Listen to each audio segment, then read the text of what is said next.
Abra comigo, Evangelho de Lucas, no capítulo 2, no versículo 21. Lucas 2, 21.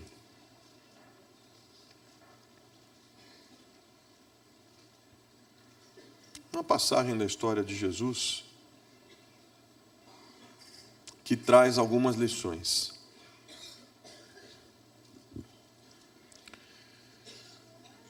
Completando-se 8 dias para a circuncisão do menino, foi-lhe posto o nome de Jesus, o qual lhe tinha sido dado pelo anjo antes dele nascer. Completando-se o tempo da purificação deles, de acordo com a lei de Moisés, José e Maria o levaram a Jerusalém para apresentá-lo ao Senhor. Como está escrito, na lei do Senhor, todo primogênito do sexo masculino será consagrado ao Senhor, para oferecer um sacrifício de acordo com o que diz a lei do Senhor, 2 rolinhas ou 2 pombinhos. Gente, o que está acontecendo aqui? Jesus recém-nascido, com 8 dias, uma semana de vida, seus pais o tomam nos braços e se dirigem ao templo para cumprir o que dizia a lei mosaica. Como vocês viram aqui, está escrito: todo primogênito do sexo masculino será consagrado ao Senhor.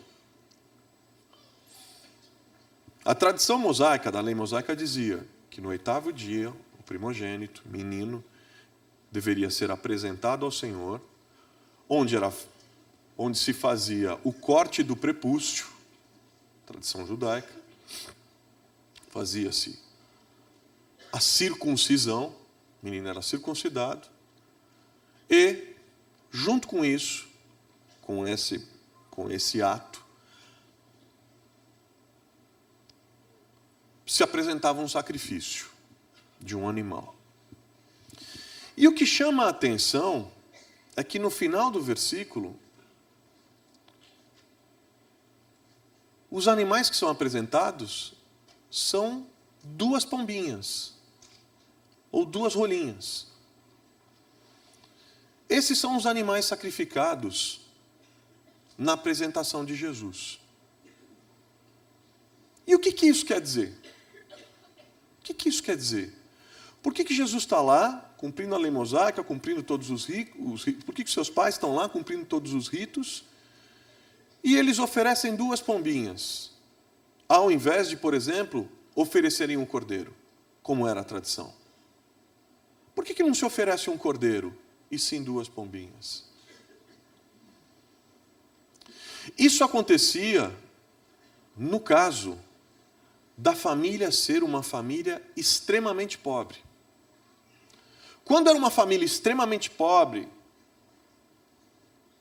sem recursos, sem rebanhos, sem qualquer condição financeira, aquele sacrifício do cordeiro era substituído pelo sacrifício de 2 pombinhas no templo. O que significa que Jesus era extremamente pobre.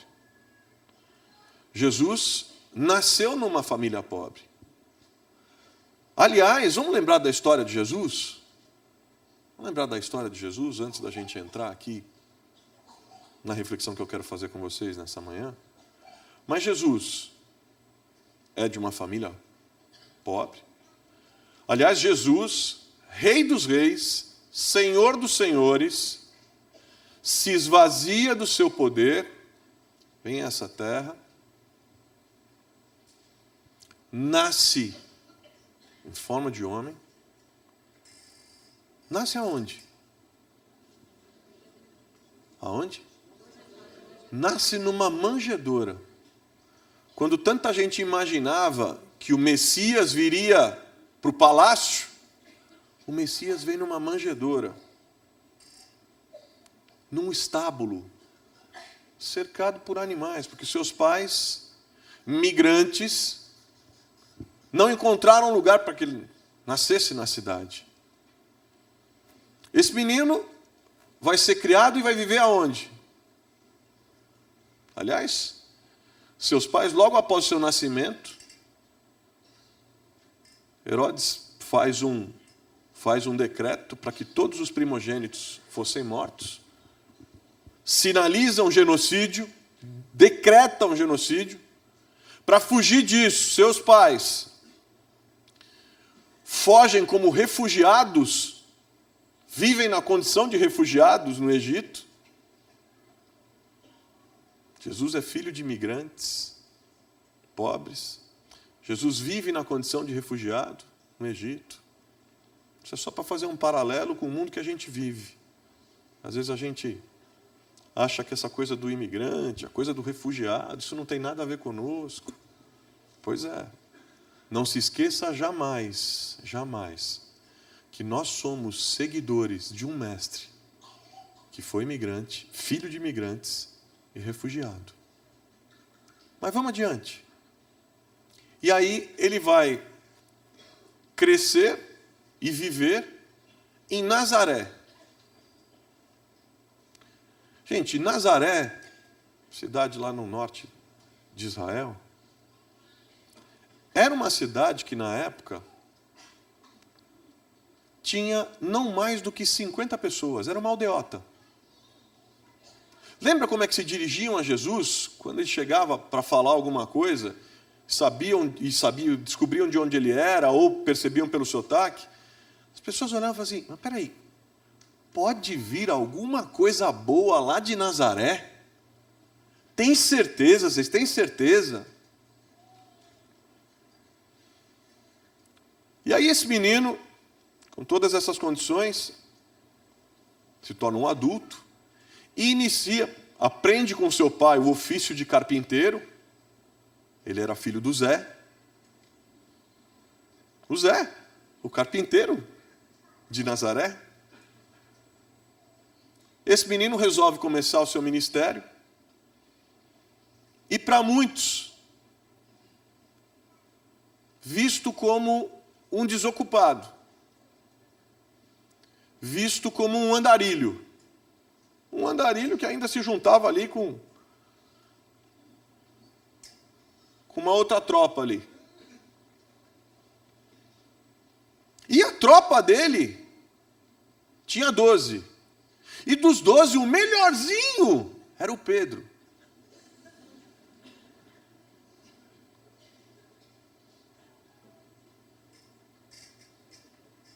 Gente de todo tipo. Aliás, gente que tinha uma característica. Aqueles discípulos de Jesus estavam com Jesus, pouca gente pensa nisso, mas eles estavam com Jesus porque eles foram rejeitados. Porque como é que funcionava naquela época? Naquela época, o menino, até os 12 anos, tinha que decorar toda a Torá, toda a lei de Deus. Toda a lei de Deus. Escritura. Tinha que ter aquilo na mente. E aí ele era submetido a exames com rabinos. E as escolas rabínicas tinham rabinos tradicionais, que percebiam quais eram os melhores. Manja a tal da meritocracia? Percebiam quais eram os melhores, iam lá e escolhiam. E sobrava um monte, que não passava no crivo, que não passava no vestibular. Mas existia um rabino marginal. Um rabino com outra lógica. Jesus.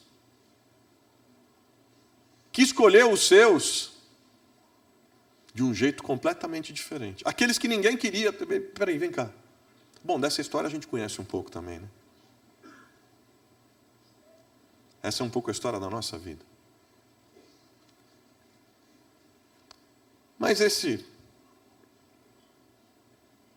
rabi que começa o seu ministério, para escândalo total, ainda era sustentado por mulheres. Imagina o que era isso naquela época. Gente, esse é o pano de fundo da história de Jesus.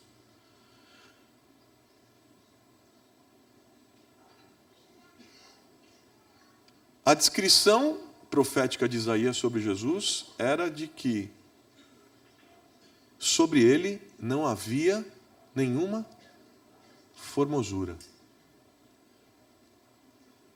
Esses retratos do Jesus loiro, cabelos compridos, uma espécie de Jesus sueco, ou escandinavo, de olhos azuis, assim, quando andava nos mares da Galiléia. Você consegue imaginar Jesus louro, olhos azuis, viking, entendeu? Barbudão e tal. Vocês conseguem enxergar Jesus? Gente, vocês viram o retrato de Jesus que foi reconstruído historicamente? Aquele que se parece mais? Gente, Jesus era um homem da Palestina. É outra. Com outro tom de pele, com outras características. E, segundo a descrição profética, não tinha nenhuma formosura. Aí você está olhando para mim e falando, peraí, você viu desconstruir Jesus para nós? Você falou que ia ministrar fé ao nosso coração. Não. Mas o que a Escritura me diz é que Jesus era pobre, extremamente pobre, era feio, rejeitado, e que não tinha nada que agradasse segundo o padrão desse mundo.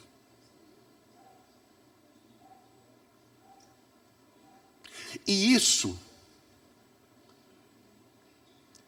expressa muito bem a lógica do Evangelho, que é loucura para aqueles que a ouvem. Isso expressa muito bem a lógica de Deus, que é especialista em chamar quem não é para si.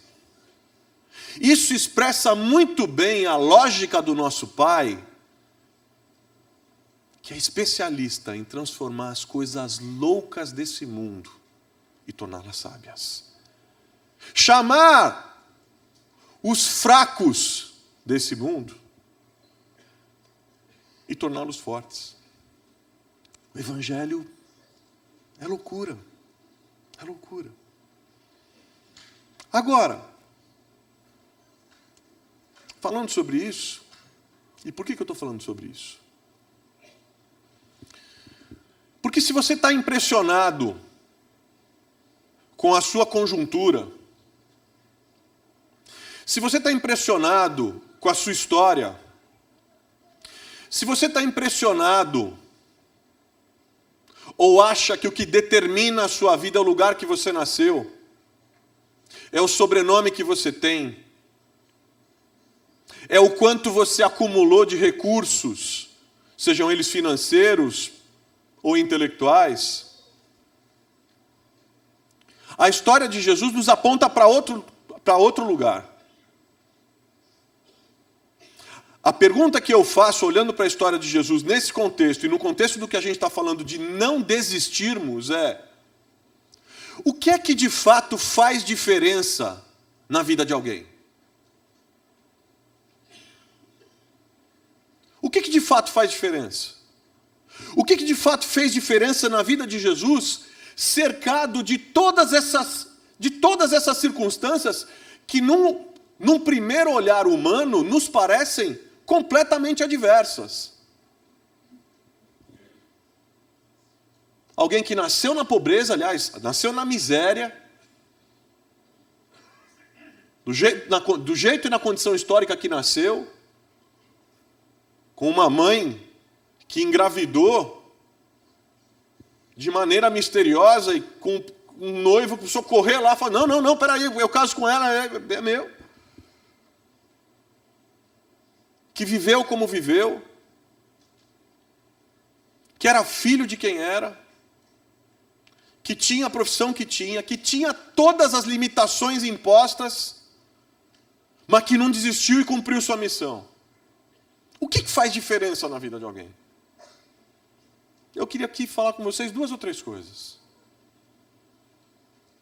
A primeira coisa que faz diferença, e que eu aprendo na história de Jesus, é: não importa quem você aparenta ser. O que importa é quem você é. Para Deus não importa o que se aparenta ser. Para Deus importa quem você é. O que importa é quem você é. Jesus podia aparentar qualquer coisa, menos que ele era Deus encarnado, que ele era o Rei dos Reis, o Príncipe da Paz. Ele não aparentava, mas ele era. Ele não aparentava, mas ele era. Eu preciso lembrar vocês aqui nessa manhã, quem vocês são, quem nós somos. Nós somos filhos e filhas de Deus. E é isso que nos confere dignidade. Não é nenhuma lei, não é nenhum programa governamental, não é nada que a gente possa ter, comprar, adquirir, vestir, parecer. Não é nada disso que nos dá dignidade, valor e identidade. O que nos dá, o que nos confere identidade, dignidade e valor é o fato de sermos filhos amados do nosso Deus.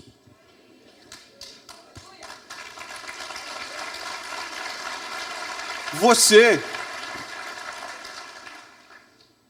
é um filho amado, uma filha amada de Deus. Sabe aquela coisa? Você sabe com quem você está falando aí? O cara te deu uma dispensação. Sabe com quem você está falando?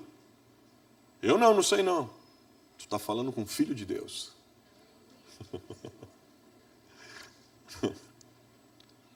Estou brincando, mas...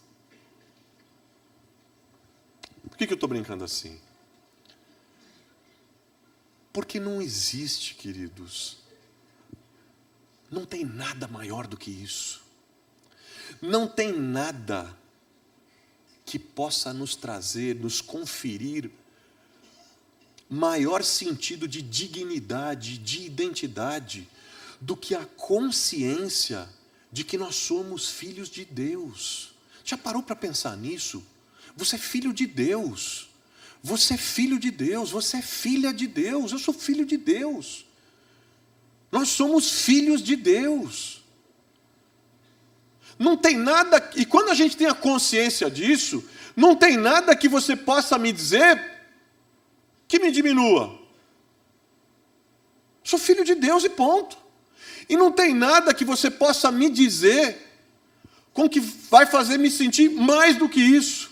Eu já sou. Eu sou filho de Deus. Você é filho de Deus. Você é filha de Deus. Nós somos filhos de Deus. A gente não é o povo que se esconde atrás da posse. A gente não é o povo que se esconde atrás dos títulos. A gente não é o povo que se esconde atrás das roupas. A gente não é o povo que se esconde atrás das aparências. Nesse mundo que prega o tempo todo que você vale por aquilo que você aparenta ser. É um negócio diabólico. A preocupação das pessoas com a aparência. Por que essa preocupação excessiva com a aparência? Porque a aparência está intimamente ligada àquilo, ao valor que será conferido à pessoa. E aí as pessoas gastam o que não tem para comprar roupas que vão usar muito pouco, para mostrar para pessoas que elas nem conhecem, mas porque elas precisam dizer que elas são importantes. E aqui eu deixo uma provocação para vocês. Sobre essa questão de vestir ou de ter. Veja, eu não sou contra as pessoas terem uma boa roupa, um bom carro, uma boa casa. Eu não sou contra nada disso. Se você tivesse, Deus está te dando, Deus te abençoe. Não é isso. Eu estou falando de viver em função disso. Eu estou falando de ser escravo disso. É disso que eu estou falando. O que eu quero dizer para você é, quando, por exemplo, a roupa que você possui é que te dá identidade, tem algum problema. O carro que você possui é o que te dá identidade, tem algum problema. Por quê? Porque se o que você possui é o que te dá valor, então você não possui, você é possuído. Ou não? A gente vive numa sociedade de pessoas escravas da aparência, do mostrar, do ter algo para mostrar. Eu encontrei um amigo há uns poucos anos atrás, acho que uns 2 anos atrás. Encontrei um amigo que eu sabia, eu não via há muito tempo, mas sabia, por amigos em comum, que ele estava vivendo uma situação financeira muito difícil. E aí eu encontrei, estava saindo da padaria, ele estava entrando. Ele chegou com um carro daqueles, um super carro 0 do ano, tal, não sei o quê. Eu estou saindo. Aí ele abriu a porta, tal, saiu todo bom. Acho que ele me viu saindo, eu não tinha visto. Aí ele abriu a porta assim, abriu a porta em câmera lenta, assim.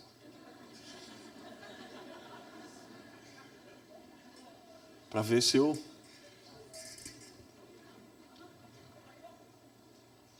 E eu confesso assim, eu não sou muito ligado nesse negócio de carro. Tem gente que curte pra caramba, não é um negócio que me... E eu tô avoado, né? E câmera lenta. Slow motion. Até que aí foi inevitável. Eu tô saindo, tal, olhei, 180 graus, pum! Aí eu olhei, fulano, tudo bem? E eu já pensei comigo, eu falei, puxa, graças a Deus, ele saiu da crise mais pesada. Aí começamos a conversar e tal, papapá. Ele falou, rapaz, tô numa crise e tal, não sei o quê, papapá, foi sério? Eu falei, pois é, até alguém tinha me falado, você estava vivendo um momento mais complicado. Ele falou, pois é, perdi isso, perdi aquilo, perdi a empresa, tal, tô pagamento de dívidas e tal, bababá. Aí eu fiquei pensando, falei, caramba. Aí, ele é meu amigo mesmo, eu falei, cara, mas por que você não vendeu esse carro? Ele falou, não, aí não. Mas como não? Vende o carro, isso aí ameniza a sua dívida pra caramba, tira a pressão de você e tal. Ele falou, não, sabe o que é? Na minha profissão, se eu aparecer com qualquer carro, os caras vão olhar para mim e falar assim, isso aí é fracassado.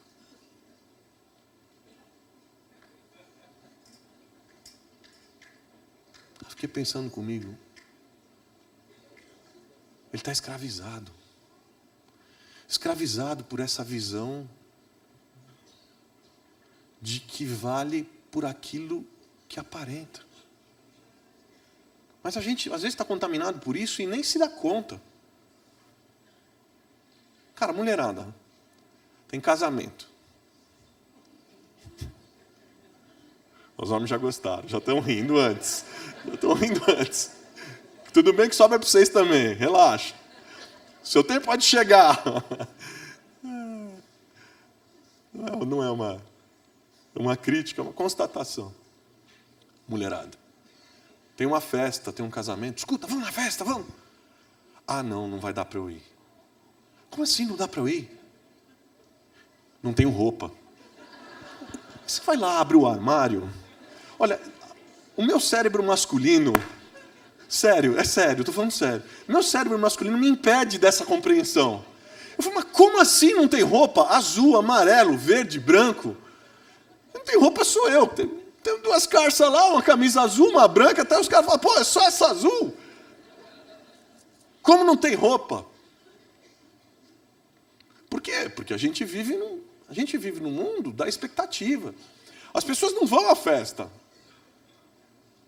As pessoas não vão à festa. Elas não vão se vestir para ir à festa. Na verdade, elas vão se vestir para mostrar para alguém que, aí tudo bem. Ninguém está esculachando isso é natural das pessoas. O que eu estou dizendo é o seguinte, isso se torna um problema quando nós nos tornamos escravos da nossa imagem, escravos da aparência. Quando nós entramos na lógica de um mundo que o tempo todo nos diz que nós valemos por aquilo que nós aparentamos ser. E eu vim aqui nessa manhã para falar para vocês que para Deus não importa o que você aparenta ser. Para Deus o que importa é quem você é. E você é um filho, uma filha amada de Deus. Eu não quero ser nada mais além do que isso. Assim como não vai ter ninguém que consiga me diminuir pela mais absoluta convicção que eu tenho do que eu sou, da minha identidade. E eu sou filho de Deus. Você é filho de Deus, filha de Deus. É isso que dá dignidade. A história está mostrando para a gente. Não importa o que você aparenta ser. Importa o que você é. Jesus estava lá, naquela apresentação, sem nenhuma pompa e circunstância, vivendo naquela condição, estreando no mundo daquele jeito. Ele não aparentava nada. Aliás, ele não aparentava ser nada. Mas era Jesus, o Messias, o Filho bendito de Deus. Leão da tribo de Judá. Estava lá, não aparentava nada. Não aparentava nada. Uma coisa importante nessa questão da aparência, acho que eu já disse isso aqui, mas que eu aprendi ao longo desses últimos anos. Especialmente, eu sou uma pessoa pública, exposta publicamente o tempo todo. Muita cobrança pública, muita. Eu aprendi nos últimos anos a lidar com isso da seguinte forma. Nós temos duas coisas: reputação e honra. E essas duas coisas têm uma diferença entre si. Reputação é aquilo que as pessoas pensam a nosso respeito. Honra é aquilo que Deus pensa a respeito de nós. É aquilo que nós sabemos que Deus pensa a respeito de nós. E aí o que eu quero dizer para você é o seguinte: você que anda muito preocupado com a sua reputação, com aquilo que os outros pensam de você, falam de você, imaginam de você, cuide da sua honra, porque da sua reputação Deus cuida. Da sua reputação Deus cuida. Ah, mas estão falando, estão dizendo, estão pensando. Cuide da sua honra, cuide do seu coração, cuide da sua consciência, cuide da sua integridade pessoal com Deus. Cuida, amém. Cuida da sua honra. Cuida do íntimo do seu coração.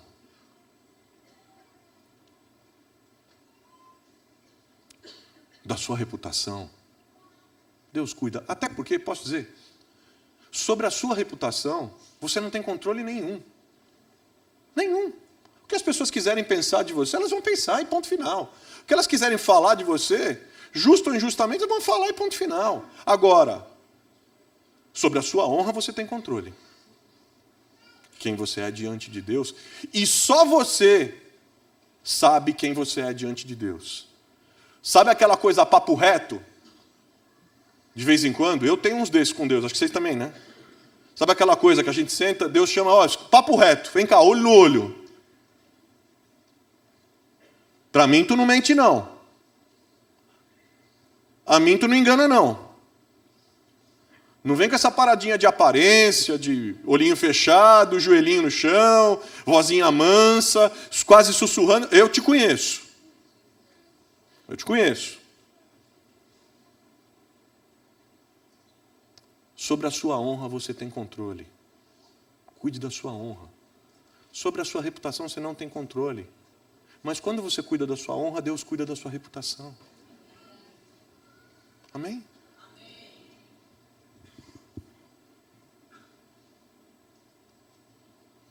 para fazer a diferença.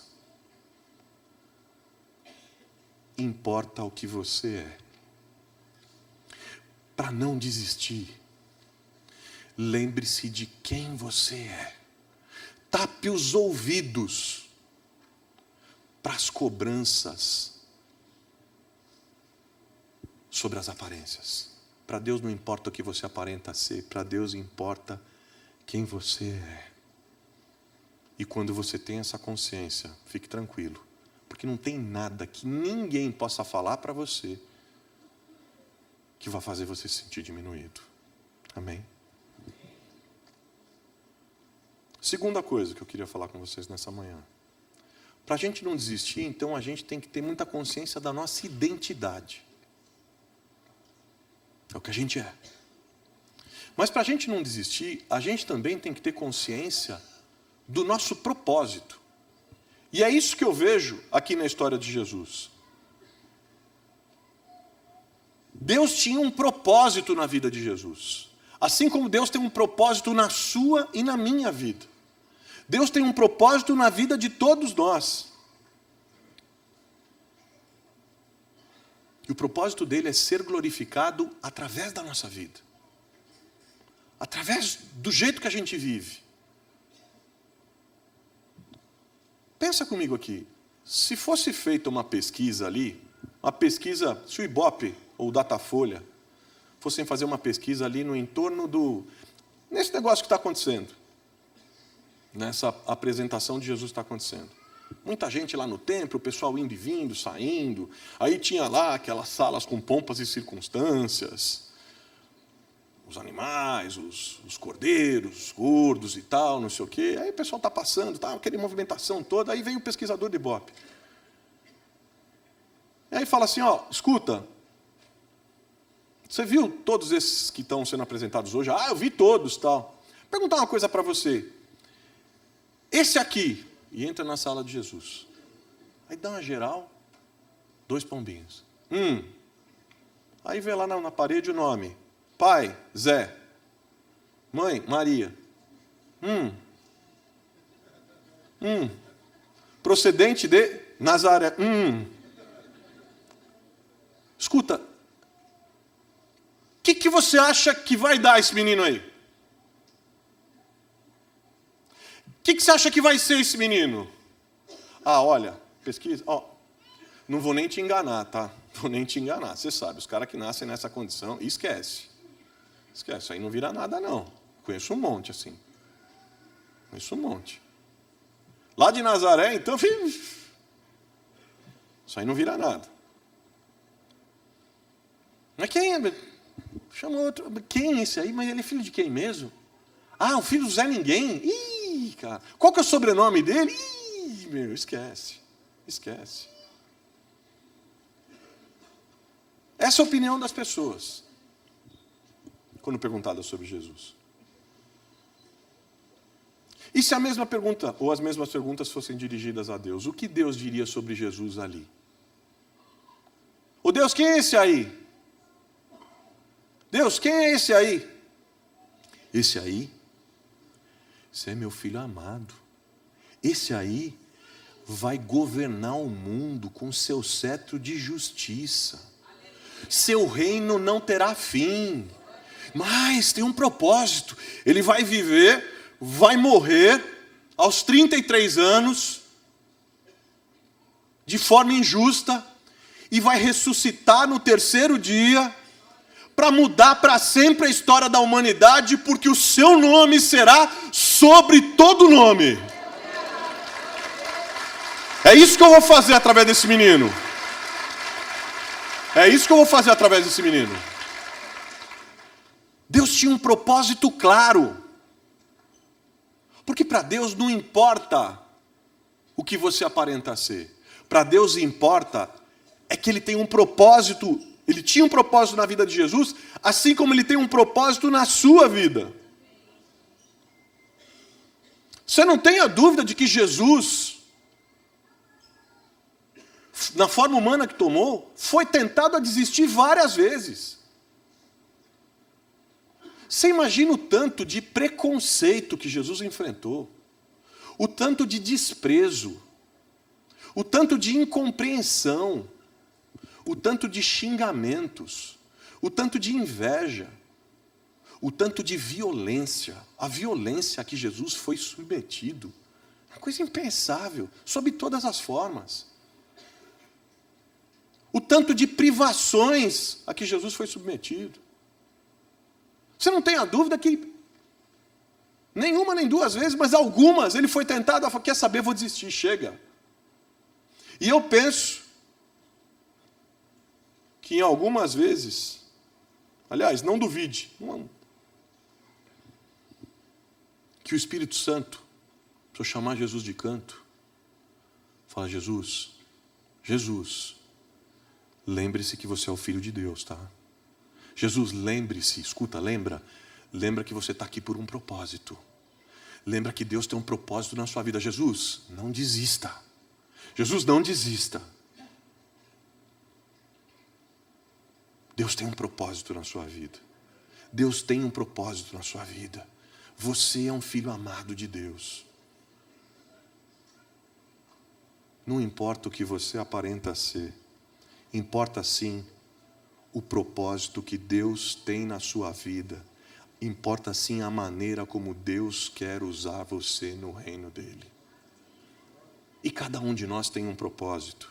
Cada um de nós tem um propósito. Aliás, a falta de propósito tem levado o mundo, as pessoas, a isso que a gente está vendo aí. A violência, a solidão, a depressão, falta de propósito.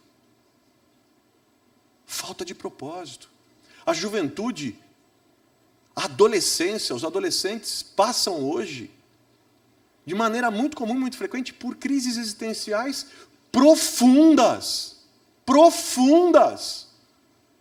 Falta de propósito. Falta de percepção do propósito, entre tantas outras coisas.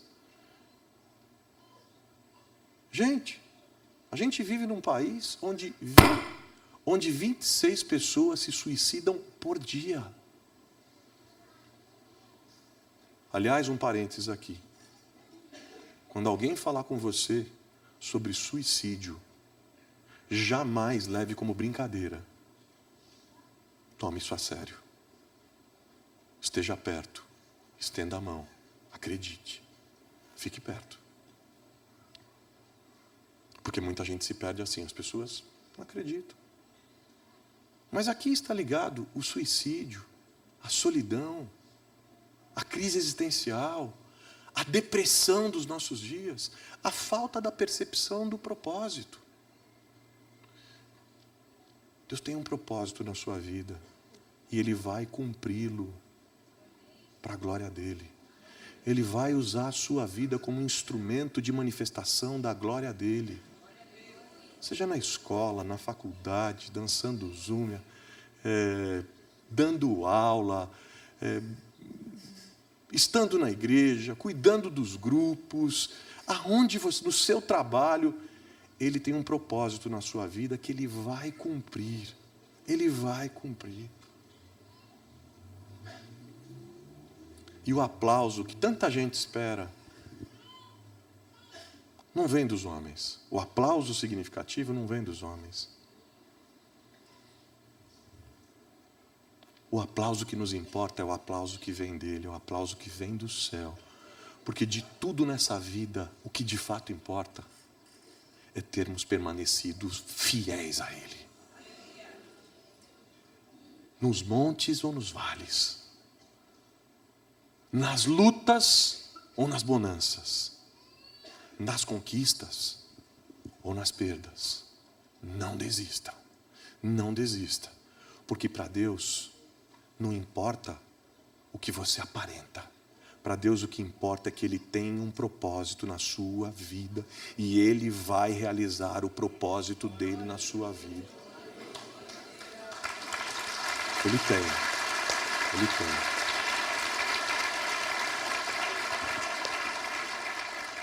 E para encerrar com vocês aqui nessa manhã, tem uma terceira lição importante que eu extraio da história de Jesus. Primeiro a gente falou da importância, para a gente não desistir, a importância da nossa identidade em Deus. Segundo, a gente falou da importância de nós descobrirmos e estarmos convictos do nosso propósito, do propósito que Deus tem na nossa vida. E se você ainda não descobriu, coloque-se diante de Deus, ouça a voz do Espírito. Ouça. Por último, identidade, propósito. Por último, que eu vejo na vida de Jesus, o que fez diferença na vida de Jesus, foi a bênção de Deus. Porque para Deus, não importa o que você aparenta ser, a diferença não está naquilo que você aparenta, a diferença está em se a mão dele está na sua cabeça ou não. Isso faz toda a diferença, gente. Isso faz toda a diferença na vida da gente. Para Deus não importa o que você aparenta, ser. Para Deus não importa o que você tem. Para Deus pouco importa o que você tem. Para Deus importa sim que você é filho dele. Para Deus também importa que ele tem um propósito na sua vida, de glorificar o nome dele na sua vida, independentemente do valor que as pessoas dão a você. Ele tem um propósito. E o que importa para Deus é que, apesar muitas vezes dos aparentes fracassos, das desconsiderações, da lentidão das respostas, ou sei lá, das recompensas que a gente espera,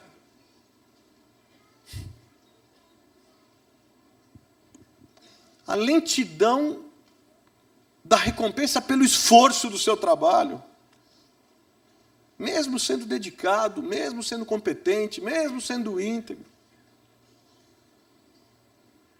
Importante mesmo é você saber a quem você serve e se a mão dele está sobre a sua cabeça.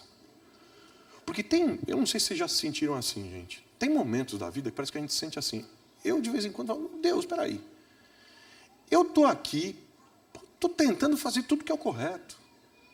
Estou trabalhando. Estou enganando ninguém. Estou puxando o tapete de ninguém. Estou dando rasteira em ninguém. Não estou manipulando, não estou...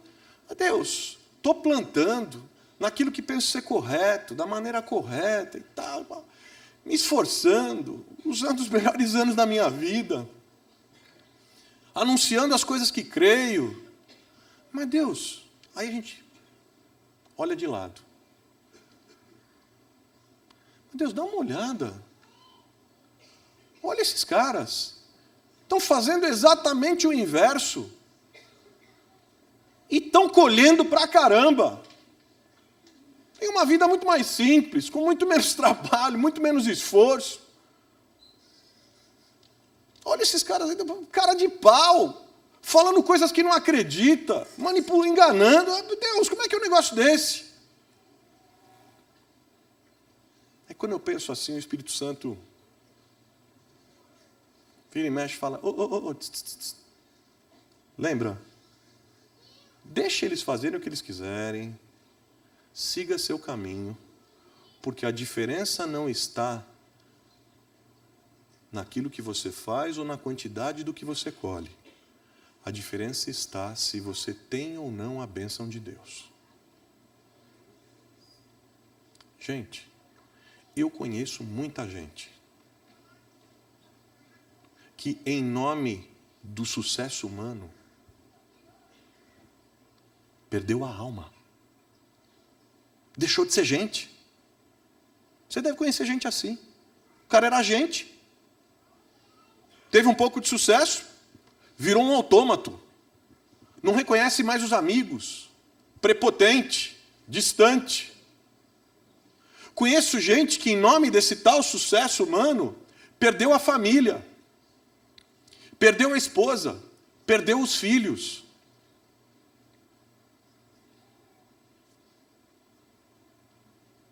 Gente de todo tipo. Trabalhadores, profissionais liberais, empresários, pastores. E muitos desses, então, a gente olha, fala assim, nossa, puxa. A gente olha a aparência, olha os aparentes frutos e pensa assim, nossa, eu queria ser como ele. Meu Deus, Deus olha para nós, tu tá louco? Aquele cara ali está naquela categoria. Quando chegar aquele dia, eu vou dizer assim, ó, apartai-vos de mim. Mas, Senhor, peraí, em teu nome nós construímos catedrais imensas, templos de Salomão, de Davi, de José, Senhor, em teu nome nós fizemos umas marchas de milhões. Senhor, mas nós tivemos um monte de... Senhor, apartai-vos de mim. Nunca vos conheci. Porque vocês me confessam com a boca, mas o coração de vocês está distante de mim. O cara vai fazendo. Chega uma hora, ele nem sabe mais o que está fazendo. Dizendo que está fazendo para Deus, na verdade está fazendo para si mesmo. E a mão de Deus, ó, sai da cabeça.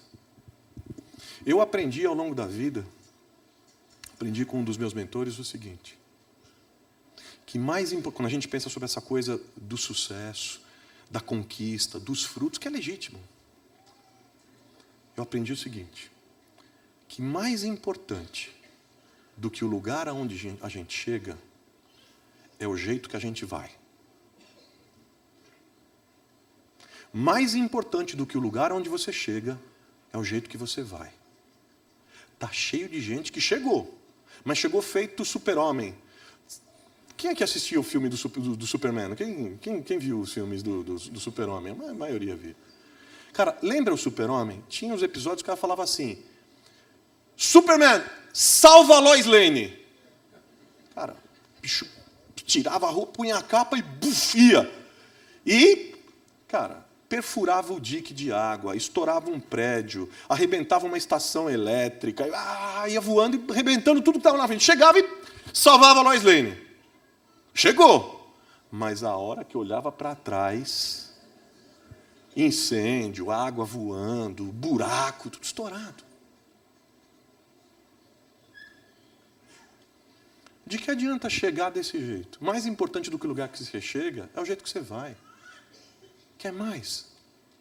Mais importante do que o que você faz é em que tipo de pessoa você se transforma ao fazer o que faz.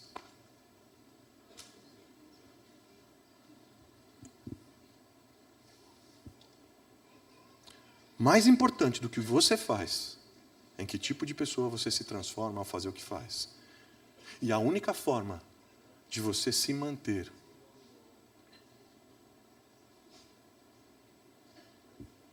coerente com essas coisas é todos os dias pela manhã dizer, Deus, o Senhor está vendo o que eu estou fazendo, né? Deus, o Senhor está vendo o que eu estou buscando, né? Deus, o Senhor julga as minhas intenções. Deus, por favor, deixa a tua mão na minha cabeça. Deus, me abençoa no que eu estou fazendo. E Deus, se eu não tiver a tua bênção, eu não vou fazer. Eu não quero fazer nada que eu não tenha a tua bênção. Eu não quero fazer nada que faça com que eu venha depois a me envergonhar. Eu não quero fazer nada que custe a minha alma. Eu não há ganho nesse mundo que possa compensar a perda da minha alma, a perda de quem eu sou.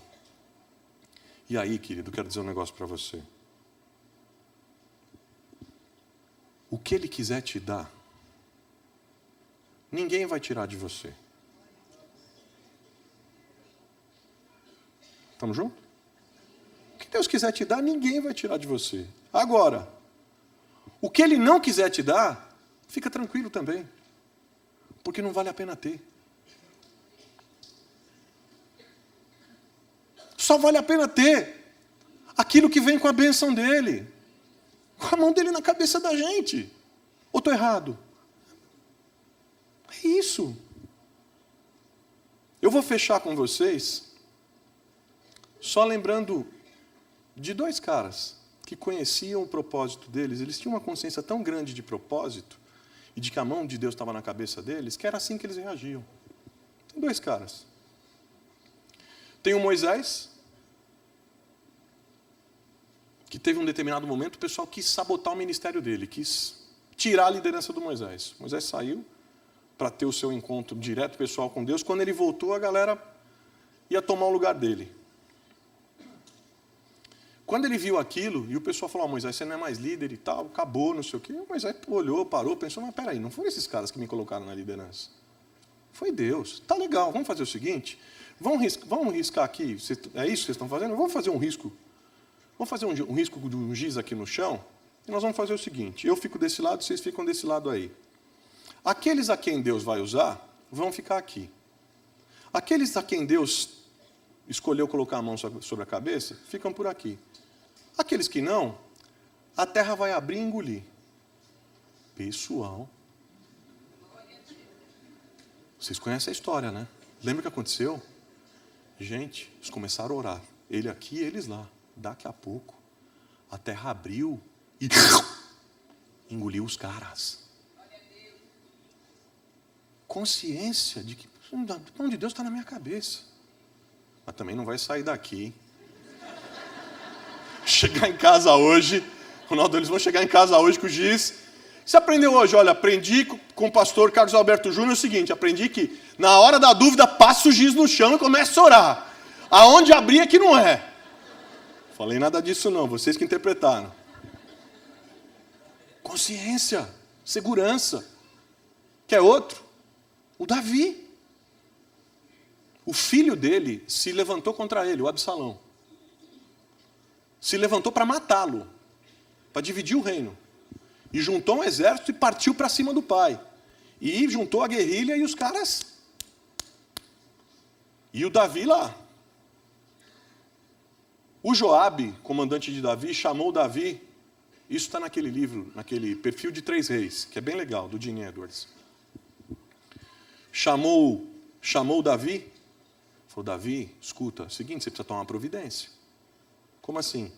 Cara, se você não tomar uma providência, nós vamos ser todos mortos, teu filho vai dividir o reino, isso aqui vai ser o caos. Ele olhou para o Joabe e falou, Joabe, deixa eu falar uma coisa para você. Eu não pedi para ser rei, eu não escolhi ser rei, eu não me ungi rei, nem votado eu fui, porque na época não tinha democracia, não tinha urna eletrônica. Nada. Joabe, é o seguinte, eu não vou me defender. Quem me pôs nessa cadeira foi o Senhor. A mão dele está sobre a minha cabeça. Se algo tiver que ser feito, é ele quem vai fazer. Porque quem me sustenta aqui nessa cadeira é ele. O dia em que eu não estiver mais sustentado, é sinal que a mão dele foi retirada de mim. E eu não vou fazer nada contra o Absalão, porque eu não quero ser na vida do Absalão aquilo que o Saul foi na minha. Porque Deus havia tirado a mão da cabeça de Saul e colocado a mão na cabeça de Davi. O final da história, vocês sabem qual é. Absalão, numa cavalgada de uma batalha, está correndo, é preso por um galho e morre enforcado.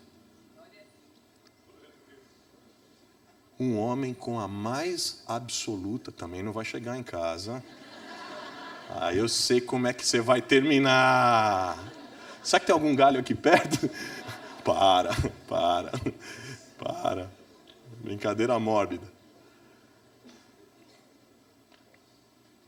Absoluta consciência de que a mão de Deus estava sobre a cabeça dele. Meu tempo acabou. Eu quero aqui deixar 2 ou 3 perguntas no seu coração.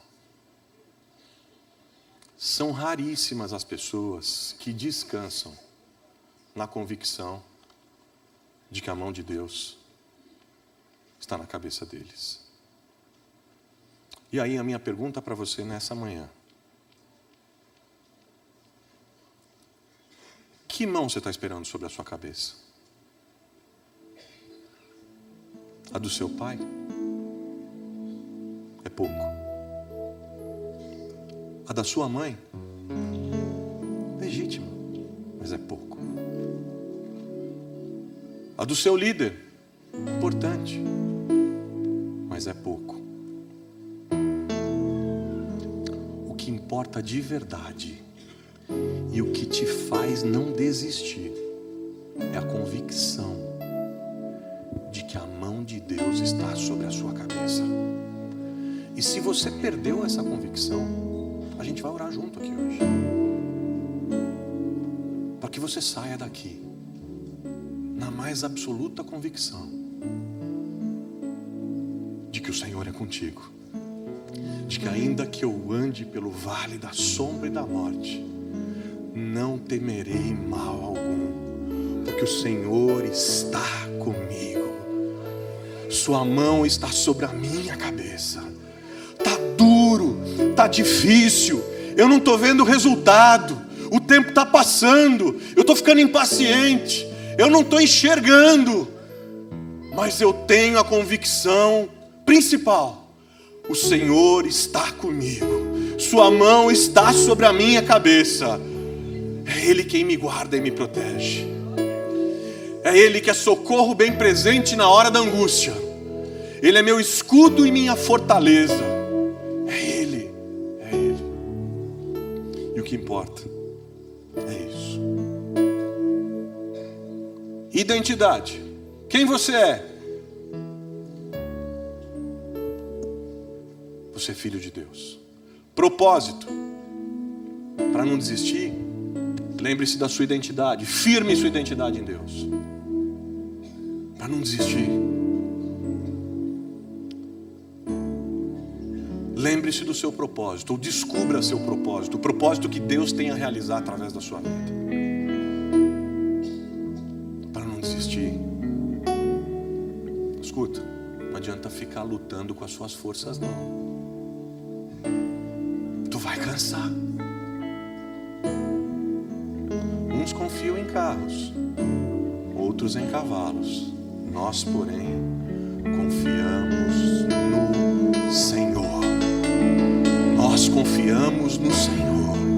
É Ele, é Ele. Sem a mão dele sobre a sua cabeça, eu tenho uma má notícia para você. Tu não vai longe, não vai aguentar. É insuportável. O calor do deserto, sem a nuvem dele, a secura do deserto, sem os oásis dele, esquece. Se a mão dele não está mais sobre a cabeça, hoje é dia disso acontecer novamente. E esqueça aquilo que as pessoas falam, as opiniões, os pitacos, os palpites. Vocês viram, acabaram de ver uma história e aprenderam que o que sacode o mundo é uma pessoa que tem só 2 pombinhos, mas que quando Deus olha para ela, Ele diz: está ali meu filho, está ali minha filha. Eu tenho um propósito na vida dele, e a minha mão está na cabeça dele, está na cabeça dela. Ninguém pode resisti-lo, ninguém pode resisti-la. É isso que faz diferença. Senhor, mas olha a minha história. Senhor, eu tenho só 2 pombinhos. Senhor, de onde eu venho? Tem gente que olha para isso como desculpa, né? Ah, para mim não vai dar certo. Mas de onde eu venho? Se fosse assim, Jesus, nada disso determina sua caminhada. O que determina a sua caminhada é sua identidade, seu propósito em Deus e a bênção, a mão dele sobre a sua cabeça. Amém? Vamos ficar de pé juntos aqui nessa manhã.